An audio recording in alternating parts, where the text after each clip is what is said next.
Kia ora, Markie here. I'm out and about. I'm just waiting for the doctors to open. So I've been on the bike to get there. So I'm masked and covered in various protective gear.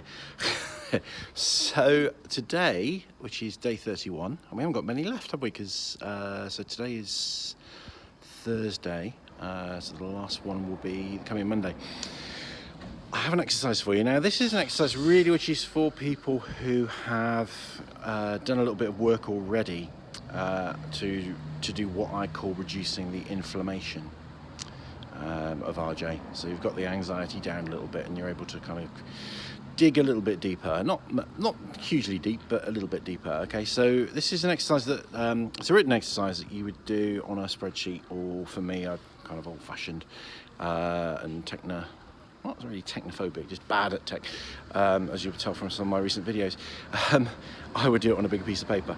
Okay, so what you're looking at is, so it doesn't matter which way around you do this, but on one axis, if you like, you would write, okay for me, okay, so it'd be okay and not okay, really. So what's okay, what's not okay for me, what's okay, what's not okay for my partner, what's okay, what's not okay for men in general, and what's okay and what's not okay for women in general.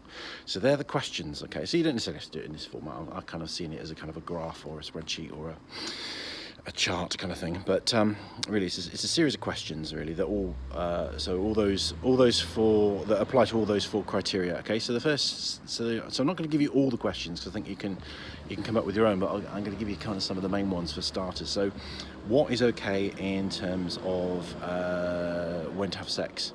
So A for me, B for my partner, C for women in general, D for men in general. Okay, what is okay, what's not okay for in terms of dress, things in terms of like modesty of dress. What is okay, what's not okay in terms of sharing, as in sharing information, stories, personal information, disclosing. What is okay, what's not okay in terms of casual sex. What is okay, what's not okay in terms of who you choose to have a relationship. What's okay, what's not okay in terms of sexual acts.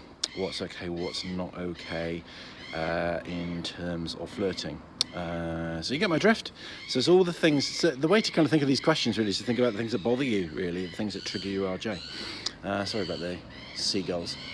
They're not happy really because they've been, if you think about it, they live on chips, don't they, these days? The modern seagull diet is chips, and all the takeaways have been shut. So the seagulls have had to kind of learn to subsist in a natural way again, which is kind of... Or maybe they're making a noise because they know something we don't. Maybe they're going to be feasting on corpses. I don't know. That's not a nice image to put in your head, is it? Sorry, that's the way I've got a very dark sense of humour, which can help. So it's an exercise that you it's just kind of sit down and kind of do, but also return to, keep coming back to and have another look at. And then when you've completed it, or when you feel like you've got enough data down there, okay, then the next step is you can see this coming, can't you, is to look at discrepancies.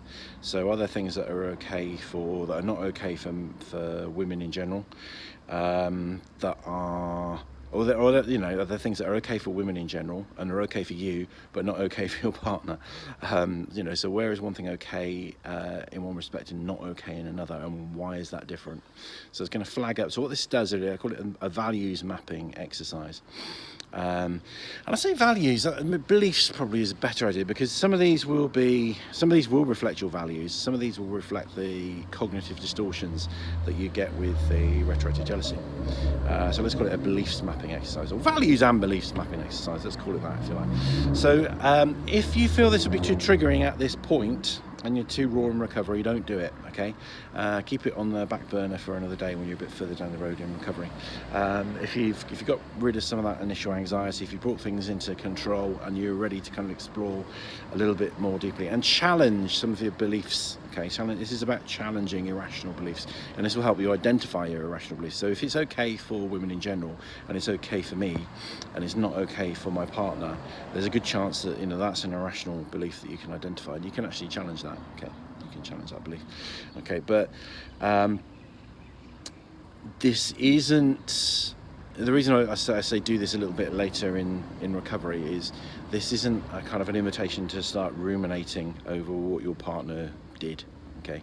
You have to kind of be a bit beyond that in order to sort of, you know, usefully do this exercise, but it will flag up. So some people would look at this and call it hypocrisy, you know, where you get these discrepancies and anomalies between the, you know, what's okay in one case and what's okay in another. I would call it pathology, you know. I'd say it's part of the illness, okay? But hopefully this will help you kind of separate the wood from the trees in terms of values and irrational beliefs, okay? So if you find this too distressing, stop, you know, do some breathing, do the antidote technique, put it aside for another day, if at all. Only do this if it feels like it would be useful to you, if it feels like this is what you need to do. In my experience, kind of clinically, when I've worked with people one-to-one, is only in some cases have I suggested people do this. In most cases I haven't, okay? So this is a tool that's there for you if you want it, and if you're ready for it, if you feel you can do that safely, but it's not for everyone, okay? So if this isn't for you, have a day off, revisit your plan, do some more work on your recovery plan, keep going back to that plan. Have a good one, and I will see you tomorrow. Rangimarie.